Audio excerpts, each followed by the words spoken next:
किसी ने बहुत खूब कहा है कि कलयुग में भगवान से शिकायत मत करिए, क्योंकि प्रभु ने हमारे पेट भरने की जिम्मेदारियां ली है, हमारी पेटियां भरने की नहीं।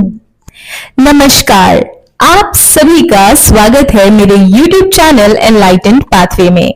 ये कहानी है बहुत पुराने जमाने की। उस जमाने में राजा पहुंचे एक पंडित के यहाँ और देखा कि राजा के आने पे भी पंडित उठे नहीं और वो चुपचाप पूजा पाठ कर रहे थे। पूजा पाठ समाप्त हुई तो राजा ने पंडित जी से कहा कि पंडित जी, आप मेरे 3 सवालों का जवाब दीजिए। पहला प्रश्न, ईश्वर कैसे दिखते हैं? दूसरा प्रश्न, ईश्वर कहां तक देख सकते हैं? और तीसरा प्रश्न, ईश्वर क्या करते हैं? पंडित जी राजा की बात को सुनकर हकबका गए और उन्होंने बहुत समझदारी से कहा कि राजा, मैं आपको इस सवाल का जवाब थोड़ा सोच विचार कर दूंगा, आप मुझे थोड़ा समय दे सकते हैं? राजा ने कहा, जी बिल्कुल, मैं आपको 1 महीने का समय देता हूं, आप सोच समझकर मुझे इस सवाल का जवाब दीजिएगा। पंडित जी कश्मकश में पड़ गए। वो अपने घर आए, बैठे, सोचने लगे कि इन तीनों सवालों का सटीक जवाब कैसे दिया जाए।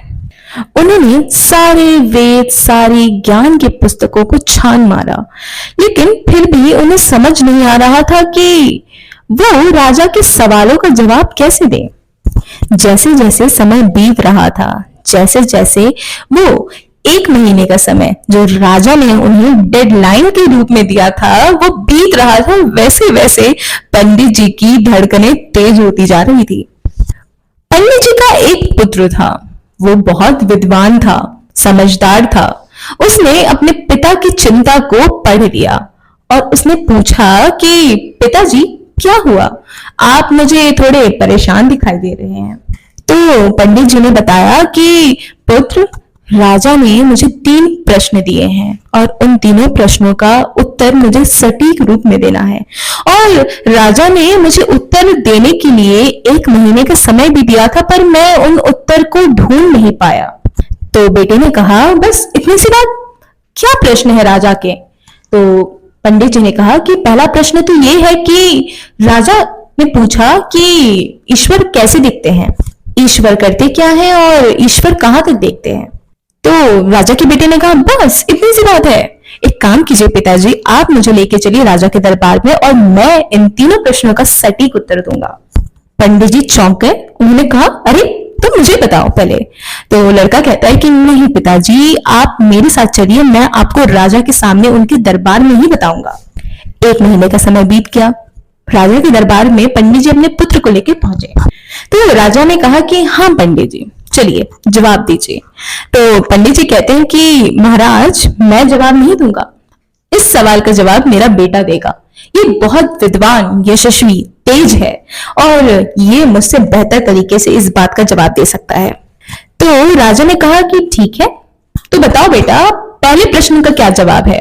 ईश्वर कैसे दिखते हैं? तो बेटे ने कहा, अरे गजब करते हैं महाराज, आपके यहाँ कोई अतिथि आया है, आपने उसका आदर सम्मान नहीं किया, आपने उसका आदर सम्मान नहीं किया, उसको जलपान नहीं कराया और आपने सीधा प्रश्न पूछ लिया। राजा शर्मा गए और उन्होंने तुरंत ही अपने सेवकों को कहकर दूध का ग्लास मंगवा लिया।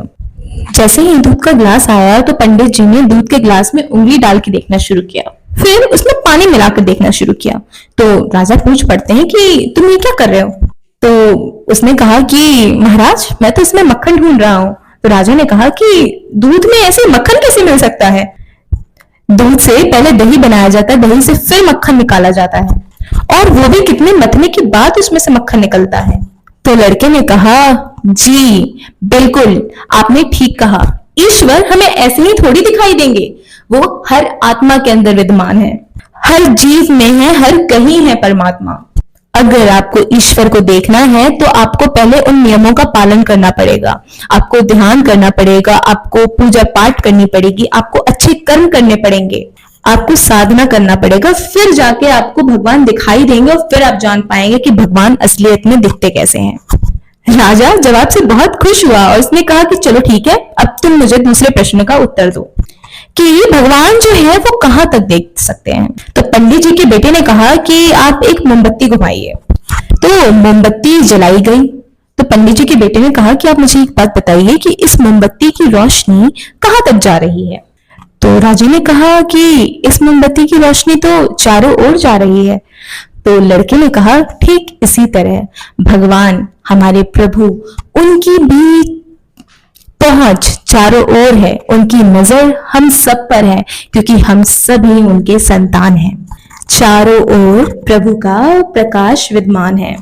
हमारे एक एक कर्मों का हिसाब प्रभु के पास है। राजा बहुत प्रसन्न हुआ और पूछा कि अच्छा ठीक है, तुम मेरे अब तीसरे जवाब दो, ईश्वर करते क्या हैं। तो पंडित जी के बेटे ने कहा कि महाराज, आप मुझसे ये जो सवाल पूछ रहे हैं वो आप किस हैसियत से पूछ रहे हैं? मेरा मतलब है कि आप गुरु के नाते पूछ रहे हैं या शिष्य होने के नाते मुझसे ये सवाल पूछ रहे हैं। राजा को सवाल समझ में नहीं आया, लेकिन फिर भी उन्होंने कहा कि राजा ने बहुत विनम्रता से कहा कि मैं शिष्य बन के पूछ रहा हूं। तो पंडित जी का बेटा जो था वो बहुत चपल था। उसने ताना मारते हुए कहा कि अरे गजब करते हैं आप महाराज, जो शिष्य है वो सिंहासन में बैठा है और जो गुरु है वो नीचे यहाँ खड़ा है मामूली इंसान की तरह। राजा को फिर से लज्जा आई और वो तुरंत नीचे उतर के आए और पंडित जी के बेटे से कहा कि आप महात्मा जी ऊपर जाके बैठ जाइए। राजा का बेटा सिंहासन पर जाके बैठ गया। फिर राजा ने पूछा कि अब बताइए माफ कीजिएगा, अब बताइए कि प्रभु ईश्वर करते क्या हैं। पंडित जी के बेटे ने हंसते हुए कहा कि अब बताने के लिए रह क्या गया है, आप ही देखिए, ईश्वर पल में राजा को रंक और रंक को राजा बना देता है। मैं अभी नीचे खड़ा था मामूली पंडित के बेटे के होने के हैसियत से और आप राजा बने सिंहासन पर बैठे थे, पर अब मैं सिंहासन पर बैठा हूं और अब आप नीचे खड़े हैं। और ये उन्हीं का तो चमत्कार है। ये बहुत छोटी सी कहानी है, पर इसका सार हमें ये समझाता है कि परमात्मा हर जगह विद्यमान है और हर कर्मों का हिसाब उनके पास है। और भरोसा रखिए कि परमात्मा राजा को रंक और रंक को राजा बना सकता है। बस अपने कर्मों को सही रखिए और अपने अंदर विश्वास को रखिए। इसी के साथ आज की कहानी खत्म होती है और मैं उम्मीद करती हूँ कि आपको ये कहानी पसंद आई होगी। मेरे YouTube चैनल को सब्सक्राइब कीजिए ताकि आने वाली कहानियों से आप जुड़े रहें। इसी के साथ अपना और अपने अपनों का ख्याल रखिए। धन्यवाद।